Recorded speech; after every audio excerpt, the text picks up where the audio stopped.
Shabbat Shalom. The book of Genesis focuses a lot on families. They're a real priority of this narrative.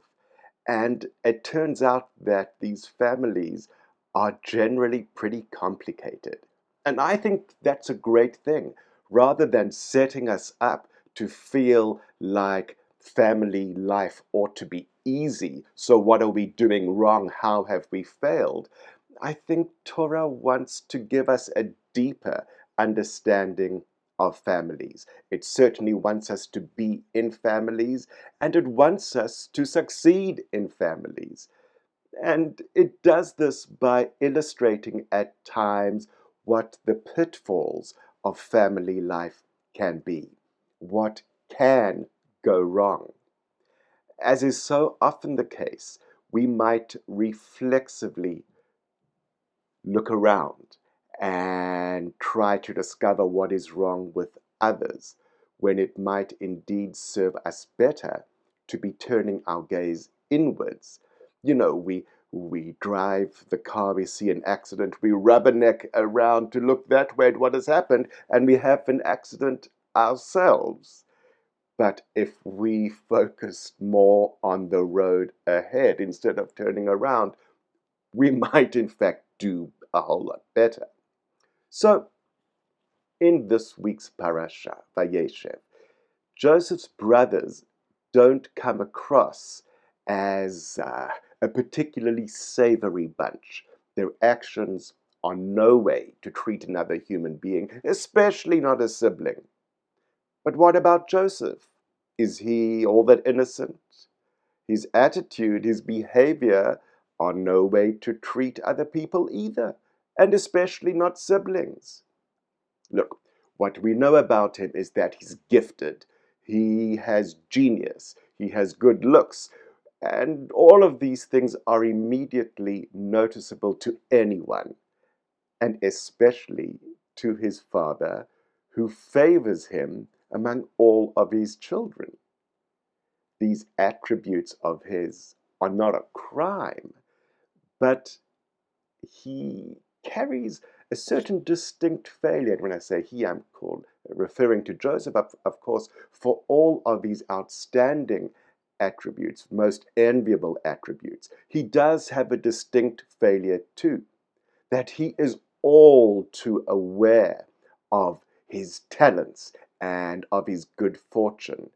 And yet, despite that, he appears blind to the effect that these have on others, especially those who are closest to him. He seems to lack social awareness. He fails to develop a sense of humility. It's like the guy doesn't have a volume knob. All he knows to do is, with this genius of his, with his good fortune, is to broadcast it at full blast instead of knowing when and how to turn it down a bit if necessary, even possibly plug in a set of headphones so that he can be the only one to hear how great he is. But no, he wants everyone else to know it too. And this becomes a problem. It becomes a problem in the story of Joseph. And it becomes a problem if anyone in our lives exhibits such traits. If one goes out into the world, constantly bombarding others with the message of one's own greatness. Or even when you're not telling about your greatness, but you're just constantly speaking about yourself, about oneself, constantly putting oneself at the center of every single story that we tell. What starts out as interesting, even entertaining, pretty soon becomes repetitive, then boring, then quite annoying, and then possibly pathological. Seriously, we begin to wonder, is this person really unable to speak about anything aside from themselves.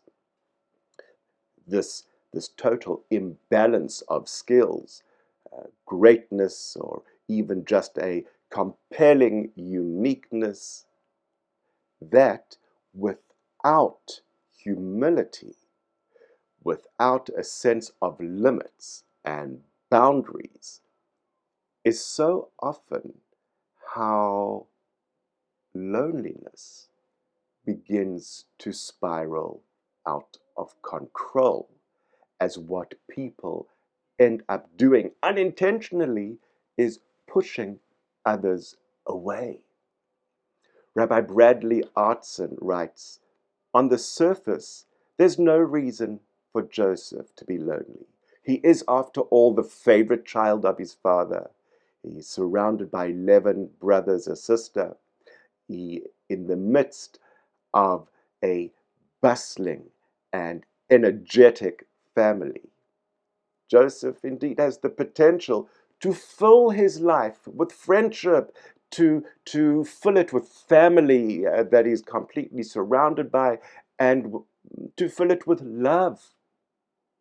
Yet, his need to constantly be preeminent, his need to belittle the gifts and experiences of others in his family, of others in his life, in order to glorify his own talents, it has the effect of isolating others from him, even his own kin. When we hear this description of Joseph, it's easy to interpret it as a portrayal of someone else, someone other than ourselves, someone we know of, we can think of, a friend of ours, a family member, past acquaintance, you name it.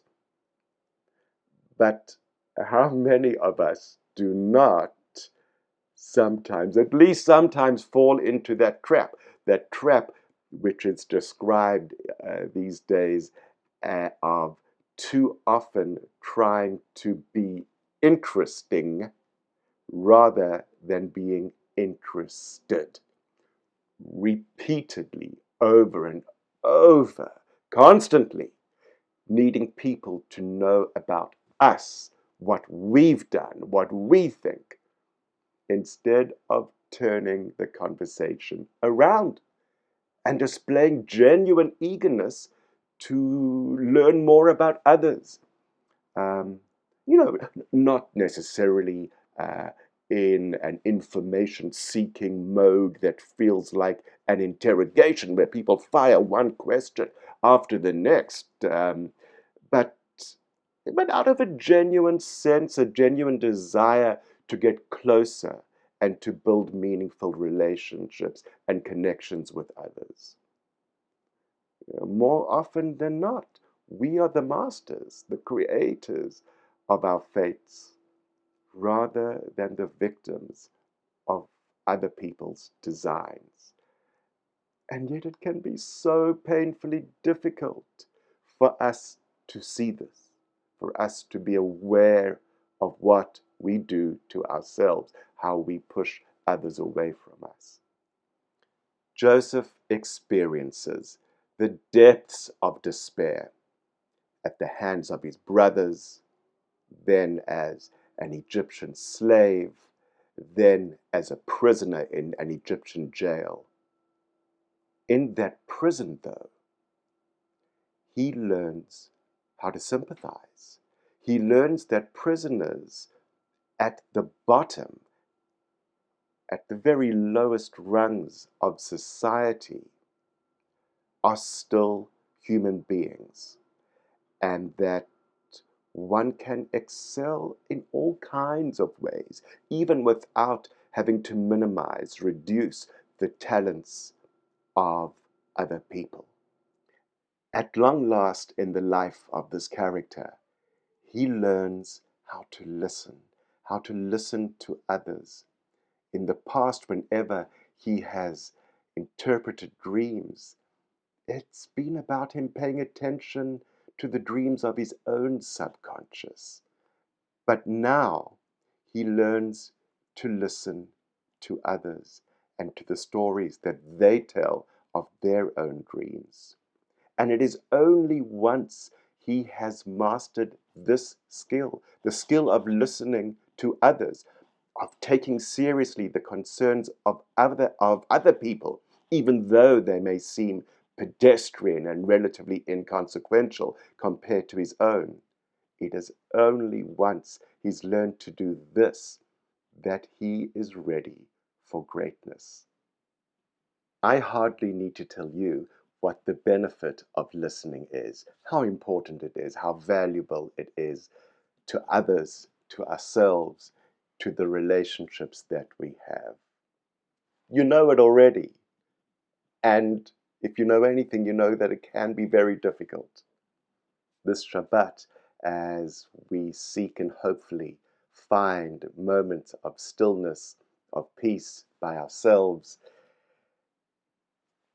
I invite myself, as well as all of us, to look inside, to go deeper if necessary, to find the place of ourselves that is able to listen to others, to demonstrate the necessary compassion and stillness that others often require from us, and to find that in ourselves in such a way that we can bring it to the surface, display it, use it in the week ahead, in the part of our lives that still lie ahead of us.